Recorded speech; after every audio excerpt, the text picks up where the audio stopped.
Mike Robb joins us in studio. Mike, so exciting. Preseason behind us, and the NFL season kicks off in under 2 weeks. How are we feeling? I'm excited about it. I mean, it's time to go, man. It's, people back into the stadium. Football season, NFL, you can't be more excited. That's right, and Washington won the division last season. What do they need to do it again this year? Play dominating defense, run the football, don't turn the football over, Fitzmagic, and be explosive in the passing game when the opportunities present themselves. I mean, I was a part of a North Turner offense back when I first got into the National Football League, and his son Scott Turner's running that same or a deviation of it, not a deviation of it, but kind of another version of it down there with the Washington football team. It can be explosive. It can put up a lot of numbers. The Dallas Cowboys won a lot of Super Bowls with it. That's right. Speaking of the Cowboys, how do you think this division will play out? You asking me for predictions? What is it? In August, late August, early September? Look, it's like this. I think the Dallas Cowboys probably have the most talent in the division. I mean, I think they do. When they're clicking, when Dak is healthy, when I wish he would have got some preseason time just so that he can be comfortable in the pocket. You look at the most dominating unit, I think the Washington football team has the most dominating unit in that defense led by, Chase Young. But if Daniel Jones can play kind of okay, I really do feel like that the New York Giants, they have the most complete team, not the most talented, not the best defense or offense, but the most complete team. And I think Philly is in a rebuild mode. So I think it's going to come down between Dallas and the Washington football team, and those two matchups during the season is going to tell it all. It'll be interesting. It always is, right? That division's East. always, exactly. NFC East. Exactly. It's always interesting. You know how it is. It's always interesting. Mike Robb, I want you to take us into the minds of these players. Okay. The preseason's in the books. It's done and over with. And you just have this awkward under 2 week period before the season kicks off.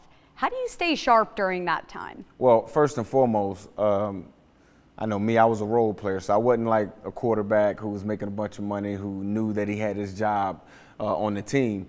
And up until cut day, I was still nervous. I still kept my phone on ringer, told people don't call me, you know what I mean? Because you just never know. There's still a lot of people that's going to end up being on the streets. And even if you do make the initial 53-man roster, these teams are always working. They're always competing. And there's going to be a large population of guys that go out there on the free agency market after these cuts. And so teams are going to be picking and choosing the guys that they want that other teams may have had. But as you wait for this 2 week period, I know for me mentally, I would have wanted to, just be in game mode like right now. Not necessarily, with the total game plan, but just from the mindset of I'm in game mode. You go to the team meeting room now, it's not 90 guys there anymore. There's a lot of open seats. There's a lot of less bodies in the locker room. And so, it's getting down to business now. So I just think guys need to just sit there and focus and be ready because there's a lot of change early in the season. I like that you say that game mode. Yeah. How do you create that? Even when it's not technically game time. How do you emulate that? Well, Natalie, again, people at Google pay a lot of money to figure out how to get in the mode, for their workers can always get the most out, so they can always get the most out of their workers. But I think it's a mindset and just understanding. I'm a firm believer in how you think becomes your reality. And if it's a mindset, if you have a winning mindset that you're waking up, you're going to win every minute, every second, every hour of the day, every rep that you have on the football field and in life. I mean, you can't help but kind of stay in the mindset. And so, again, when you're always ready, you never have to get ready. Going back to Washington, yeah. Logan Thomas, a guy that you can relate to, right? Killed it at quarterback in college. Then you can play anything, right? Yeah. Throw me into any position. What is it that impresses you so much about Logan Thomas's game? Yeah, first of all, what Logan Thomas has, you can't quite teach, right? He's huge. He's tall. He's big. He's smart. He has that quarterback background, so he understands offense from a holistic or a 30,000 foot view. So he sees everything, knows how to make the adjustments and things like that. Even Ryan Fitzpatrick has talked about it. He's quoted like saying, "Man, having another quarterback brain out there helps me out." But at the end of the day, I think that the sky's the limit for this kid. because I know what it feels like to be in one of the least physical positions on the football field at the quarterback position, and then have to switch over to being in the blocking unit, because that's what a tight end is, that's what a fullback is. You're in the blocking unit where you have to take on certain guys. Nobody teaches quarterbacks the technique of how to block when you're going through college. So I mad respect to Logan Thomas, man, because it's hard, it's difficult, and more importantly, he's taken this opportunity and ran with it. I think he can make a Pro Bowl. I think he can be on the All-Pro team. He has that type of ability, and again, it goes along with that mindset and the smarts that he has. Again, the sky's the limit for Logan Thomas. What is the biggest advantage for a player being able to transition so seamlessly the way you did and the way Logan Thomas did? And like you said, having that quarterback smarts, being able to read the entire field. Well, again, you can't get somebody that kind of have that quarterback smarts. That comes along with just playing the position. He's a guy that's played the position for a long time, so he always understands he has to see things holistically. I'm the same way. I'm always, when I played running back, I used to always tell my coach, well, what's the wide receiver doing? What's the right tackle doing? And the coach is like, who cares? Mike, you're a running back, do your thing. But just understanding what everybody does, just kind of helps out. And Logan Thomas has done a great job of that. And again, I can't explain the mindset enough. Because you kind of have to have that positive mindset to make the transition, and he's doing it, man. I got to talk about training camp a little bit. It's always nice to have them in your backyard. You can, take a look at all the guys, and a lot of them look really good. Terry McLaurin, Taylor Heineke, Chase Young as always, and Tim Settle. The list goes on and on. Who has impressed you on the Washington roster, and who do you think will have a lights-out season? I'm looking at Antonio Gibson, the running back. Now, he's not going to impress you with having, the big 100-yard runs or 80-yard runs like some of the burners like Saquon Barkley in the division. Some of those guys have that explosiveness, but he's a 3-down back. Okay, he doesn't have to come off the football field. He can play on 3rd down. He has great hands. All right, understands the offense again holistically, and he can block. See, I look at running backs and how they pick up blitzes, how they protect their quarterback. He actually puts his nose in there and he blocks linebackers and protects the quarterback. So I'm looking for a big year out of Antonio Gibson, and the kid Chris Samuels. I know he's been injured, the wide receiver. He's so explosive. I mean, we've seen it in Carolina at times. If they can just find some creative ways to get him the football in space, this offense can take off. I mean, it really can, because they do have some playmakers. As a player, as an analyst now, how do you watch the game differently? I never really watched the game for entertainment. You're always critiquing, you're always looking at technique. And now as an analyst, what I try to do is I try to watch every game at least 2 or 3 times a week. I know it's time consuming, but I try to watch every game. I either go to NFL.com on the Game Pass, or I have a laptop that gives me access to the games. And what I try to do, I try this, Natalie, I don't know if it always works. I try to watch it the first time just to see what stands out from an entertainment value. Did I see Ben Roethlisberger looking like his old self and getting away from defenders? And just what stands out? Did Chase Young just totally dominate 2 or 3 plays in a row? I look for what stands out. And then the second and third time, I'm looking for specific things. So I'll take some of the things that stood out for me in my initial first look at it, and then I'll go into depth after that. Then I'll start to expand on it. Okay, what is the offensive line doing? Why was Chase Young able to get through so easily, and things like that?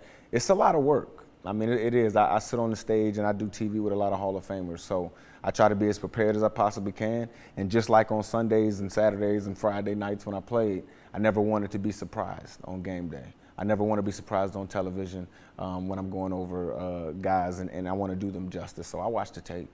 Seems easy and fun, right? Oh, just watch football for a living. But to the extent that you do it and all the notes you have to take and how prepared you have to be, it's a lot. It is a lot. It's a lot, but I prepared for it. I couldn't wait for this time of my life where I can be sitting here educating people, entertaining people, intriguing people, talking about the game of football. And so, yeah, this is what I wanted in life. So again, what we focus on becomes our reality. I focused on this for a long time, so I'm glad I'm doing it. It's good stuff, Mike Robb. We're lucky to be able to watch you because you're an expert. You're awesome. I always look forward to watching you on Good Morning Football. Thank you. It's always good stuff. Watch the first week of the season. I'll be on there all week. Oh, good. I'll have it recorded the entire time. Wish me luck. Wish me luck. Mike Robb, I got to ask you, who do you think, or who is your pick for the Super Bowl? I know it's early. Who do you think is going to win it all at the end of the season? Natalie, you're going to try to get this out of me? Okay, so. I'm sorry. I have to. Today, you know, I will say I think it's Kansas City right now. Now it's early. It will change a few times throughout the year, right? It'll change in the first quarter, first 4 games. It'll change in the halfway point. It might change next week. I don't know. But right now, just where they were vulnerable last year was the offensive line. Yes. I've always thought they were vulnerable there, and it showed in the Super Bowl and their Super Bowl defeat. They went out in the offseason and addressed all 5 positions, and now they have some depth. I think they're a lot better at the offensive line. So now you're telling me Patrick Mahomes can be protected, and he's going to have an opportunity to run the football to get him even more help. I just don't see many people being able to stop him right now. So, yeah, I would have to say Kansas City right now. Yeah, he's pretty amazing. Yeah, and he's so young. He's so young. And he's worth almost $500 million.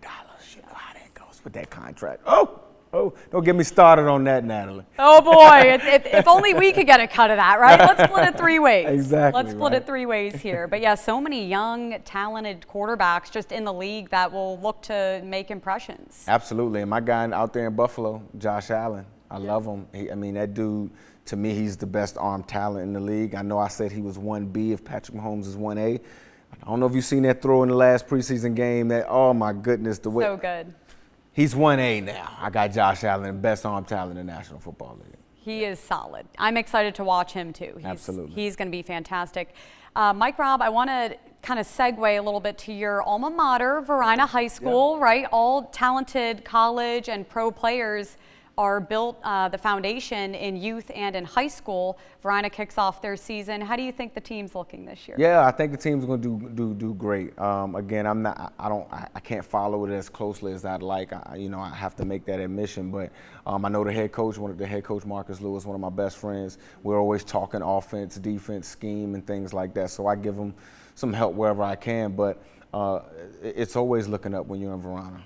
I mean, it is. I know they're entering a different division or something this year. I think they've dropped down a division with schools that are more their size, and they were already competing in the biggest division. So I think the outlook is great. I think they're going to have a lot of competition out there, and I hope we get back to, and I know this is football and people don't want to talk about the violence of football, but I hope they get back to punishing people on the football field and playing that smash mouth football that we did back in the early 2000s.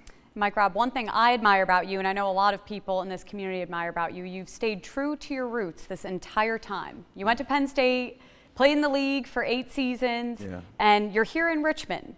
So many guys look up to you at the high school, the college level. What advice do you have for them, for guys that want to emulate a career that you've had? Yeah, you know what, Natalie? My thoughts have changed a lot. Just being here, I've been out the National Football League 6.5, maybe 7 years now. Built a life here, got my family here. We do youth football at Excel to Excellence Youth Football Foundation. We run leagues.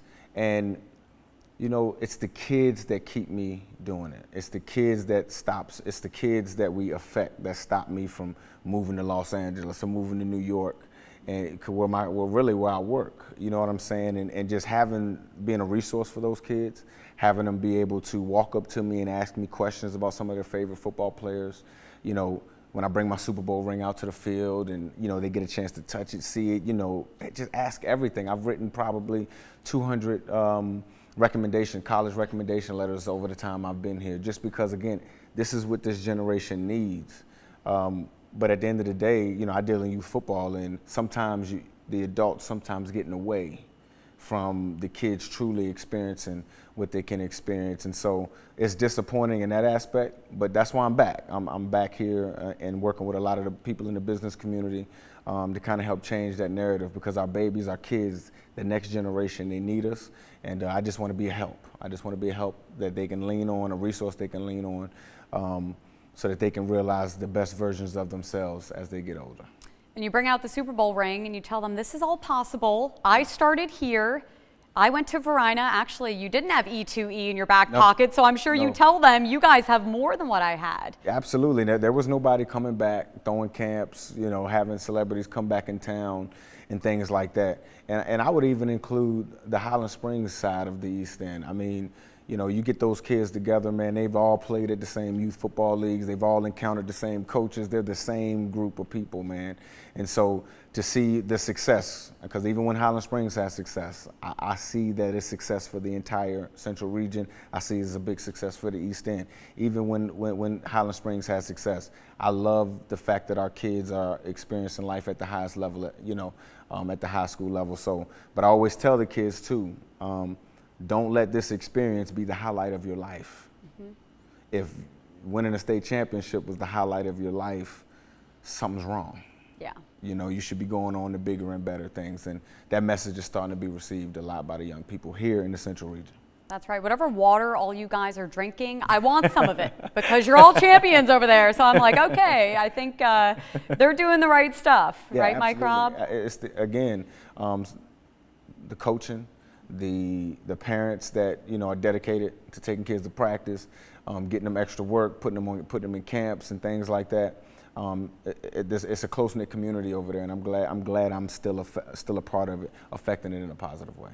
E2E is tremendous, and I know a lot of people would like to be a part of it. How can they become a part of the program? Yeah. So actually, I always have to explain it because I actually am executive director of two 501c3s or two foundations. One is Excel to Excellence Youth Football Foundation, and the other is just Excel to Excellence Foundation. The Excel to Excellence Foundation, we own and run programs out of the E2E building, the Over-Honor Library on 2001 Michael Robinson Way, which is the year I graduated, and it just happened to work out that way. So I think it was meant to be that we were in that building.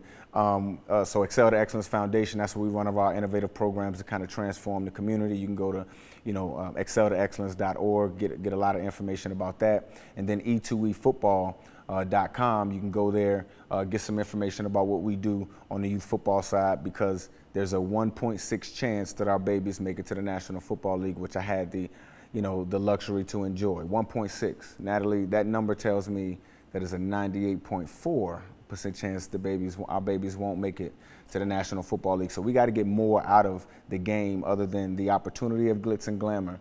You can get the skills to be sustainable in life through the game of football. That's what we try to teach. We try to empower the coaches. We've just joined AAU football, which is the amateur athletic union, and they believe in dealing with a lot of different sports, and we believe in that same model. Again, giving the kids the best experience that they possibly can get. That's right. And even making it to the NFL, not everyone can play for, a handful of seasons, right? Just because you get there doesn't mean you stay there. No, your body gets beat up, all of that, man. And then, it's a business when you get to the National Football League. You have to understand it. You're going to get cut. Somebody's going to tell you they don't want you. You're going to be told no to. And a lot of times it's not personal. Yeah. It's business. Can't take it personally. No, I can't do that. I can't have you in here without asking about Penn State. How are we feeling this year? I'm feeling excellent about my Nittany Lions. Yes, I know we're starting in, I think we're in the top 20 ranked right now in the preseason poll. We got Wisconsin coming up this week. Hopefully we can make that thing happen and go out there and get a W. I love what Coach Franklin is building over there. He's a very smart dude. He understands to put very smart people around him, and that's what he always does. They had the top recruiting class.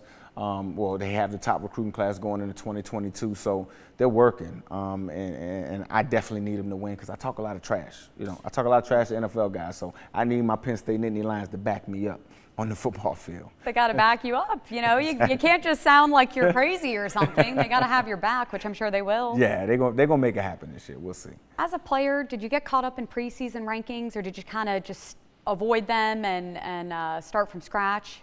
So, in college, you got to understand, we are young people. You talk about 18, 19, 20, 21-year-olds. And people can tell us all they want. Don't pay attention to the preseason rankings. Don't pay attention to whatever watch list you're on, whether you're a preseason Doak Award watch list or whatever the case may be. But we look.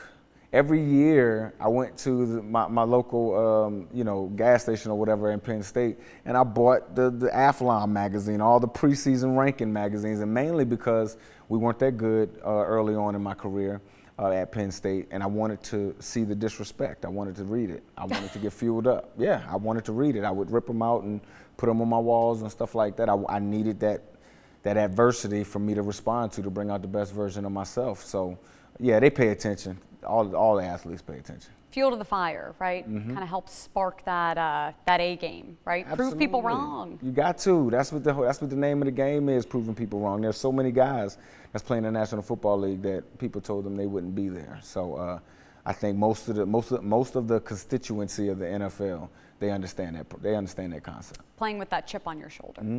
Got to. Good stuff. Well, thank you for joining me, Mike Robb. This was awesome. Anytime, have me back anytime, Natalie. Uh-oh. Now I'm going to have you all the time, Let's right? do it. Let's do it. We look good in the camera right there. You know what I'm saying? We hosting a segment or something like that. I like it. I wish. That would be awesome. Hosting with you, that would be an honor. That'd be funny. Good stuff. Thank you. Thank you.